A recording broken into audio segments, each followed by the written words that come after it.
నాయా అన్నట్లుంది ప్రస్తుత పరిస్థితులు చూస్తుంటే. తాజాగా రాజకీయ పార్టీల అధినేతల ప్రచారాల్లో రాళ్లతో దాడులు జరగడంతో ఒకరిపై ఒకరు బురద జల్లుకుంటూ వివాదాస్పదమైన వ్యాఖ్యలు చేసుకుంటున్నారు. ప్రస్తుత పరిస్థితులు చూస్తూ ఉంటే రాష్ట్రంలో వైసీపీకి ఉన్న జనాదరణ చూసి ఓర్వలేక మేమంతా సిద్ధం బస్సు యాత్రలో జగన్మోహన్ రెడ్డిపై టీడీపీ నేతలు రాళ్ల దాడి చేయించారని ఐటీ మంత్రి గుడివాడ అమర్నాథ్ మండిపడ్డారు. తన కన్ను తాను పొడుచుకునే అవసరం ముఖ్యమంత్రికి లేదన్నారు. నాటకాలు ఆడి రాజకీయాలు చేయాల్సిన అవసరం ఏముందని అమర్నాథ్ ప్రశ్నించారు.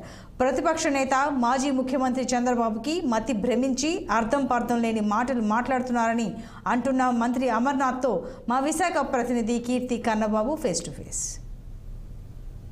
ఆంధ్రప్రదేశ్లో సార్వత్రిక ఎన్నికలు దగ్గర పడుతున్నటువంటి వేళ పార్టీ అధినేతలు ఇప్పటికే ప్రచారాలు చేపడుతున్నటువంటి పరిస్థితి ఉంది. అయితే ఎప్పుడూ లేని విధంగా అధినేతల మీద రాళ్లతో దాడులు జరుగుతున్నటువంటి పరిస్థితి కూడా మనం చూస్తున్నాం. మొన్న జగన్ మీద, నిన్న పవన్ మీద, గాజువాకలో చంద్రబాబు నాయుడు మీద రాళ్ల దాడి జరుగుతున్నటువంటి పరిస్థితి ఉంది.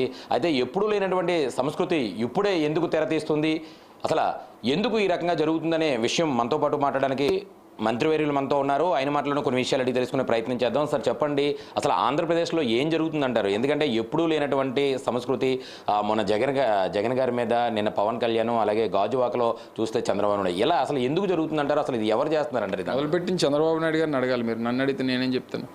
మొదటి ఎవరి మీద పడింది రాయ, ఎవరిని కొట్టారు, ఎవరిని అదే ఒక్క 1 or 2 సెంటీమీటర్స్ కింద తగిలింటే జగన్మోహన్ రెడ్డి గారు కన్ను పోయేది. ఇవన్నీ కూడా రాజకీయాలు చేస్తున్నప్పుడు ప్రజాస్వామ్యబద్ధంగా, ప్రజాస్వామికంగా రాజకీయం చేయాలి తప్ప నువ్వు ఏదైనా మంచి చేయగలిగితే మంచి చేస్తానని చెప్పు.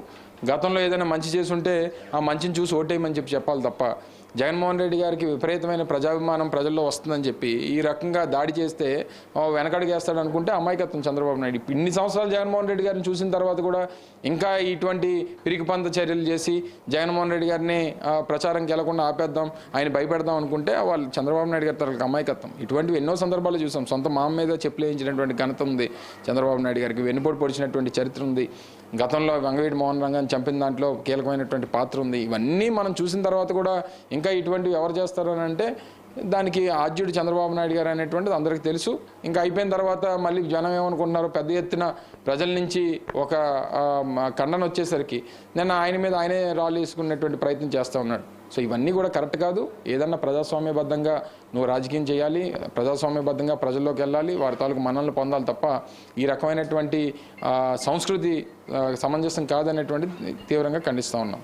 సో నిన్న జరిగినటువంటి ఒక బహిరంగ సభలో ఆయన గుడివాడ అమర్ గారి మీద, మంత్రి అయినటువంటి గుడివాడ అమర్ మీద కొన్ని వివాదాస్పదమైనటువంటి వ్యాఖ్యలు చేసినటువంటి పరిస్థితి ఉంది. అసలు ఎలా చూడొచ్చు అంటారు? అసలు ఒక అధినేత, పార్టీ అధినేత ఇలా మంత్రుల మీద ఇలా మాట్లాడడాన్ని ఏ రకంగా చూడొచ్చు అంటారు? ఆయన విజ్ఞతగా వదిలేస్తున్నాం.